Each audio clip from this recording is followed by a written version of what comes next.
আসসালামু আলাইকুম ওরহমতুল্লাহি ওয়াবারকাতু। সম্মানিত ভিউয়ার্স, আমি চলে আসলাম আপনাদের প্রিয় চ্যানেল নিয়ে এস.এন ইসলামিক সাউন্ড। আজকে আমি আপনাদের সামনে কিছু বিষয় নিয়ে আলোচনা করব। সেই বিষয়টি হচ্ছে রোজা কিভাবে সঠিক পদ্ধতিতে পালন করতে হয়। চলুন আমরা জেনে আসি ঈমান ও ইখলাসের সাথে রোজা কিভাবে পালন করতে হয়।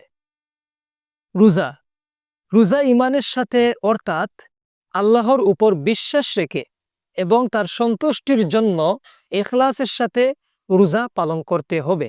এর পরবর্তী হচ্ছে সঠিক নিয়ত করা। সঠিক নিয়ত কিভাবে করবেন?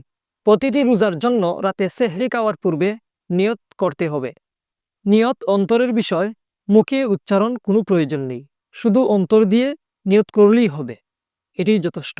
৩ নম্বর বিষয় হচ্ছে ফজরের পূর্বে সেহরি গ্রহণ। ফজরের আগে আমাদের সেহরি গ্রহণ করতে হবে।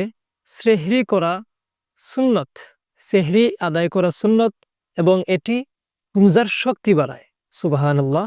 ৪ নম্বর বিষয় হচ্ছে মাগরিবের সময় ইফতার করা।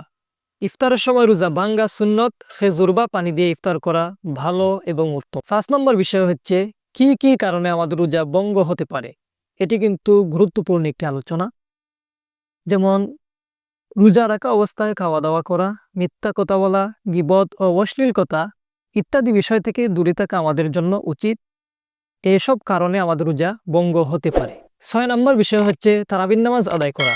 রমজান মাসে তারাবির নামাজ পড়া সুন্নাহ, যা রোজার সওয়াব বাড়ায়। ৭ নম্বর বিষয় হচ্ছে বেশি বেশি দোয়া ও ইস্তেগফার পাঠ করা। রোজার সময় আল্লাহর কাছে দোয়া করা এবং ক্ষমা প্রার্থনা করা।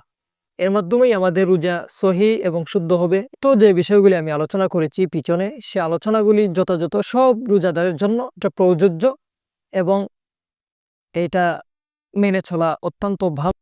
আমার উক্ত আলোচনায় যে বিষয়গুলো আলোচনা করেছি, সেই বিষয়গুলি আমাদের মেনে চলা উচিত। চলুন আমরা সবাই আল্লাহ তাআলার কাছে রোজা অবস্থায় বেশি বেশি ইস্তেগফার পাঠ করি এবং আল্লাহ তাআলার কাছে বেশি বেশি ক্ষমা প্রার্থনা করি, যাতে আল্লাহ তাআলা আমাদের রোজাকে কবুল করেন, মঞ্জুর করেন। আমিন আমিন। আমার জন্য সবাই দোয়া করবেন। সব সময় এস.এন ইসলামিক সাউন্ডে চোখ রাখুন। ইনশাল্লাহ ইনশাল্লাহ আমি সব সময় সুন্দর সুন্দর ইসলামিক ভিডিও, সব সময় সুন্দর সুন্দর ইসলামিক হামদ নাত নিয়ে আসবো। ইনশাল্লাহ আপনারা আমার পাশে থাকবেন, সুস্থ থাকবেন, ভালো থাকবেন। আসসালামু আলাইকুম ওয়া রাহমাতুল্লাহ।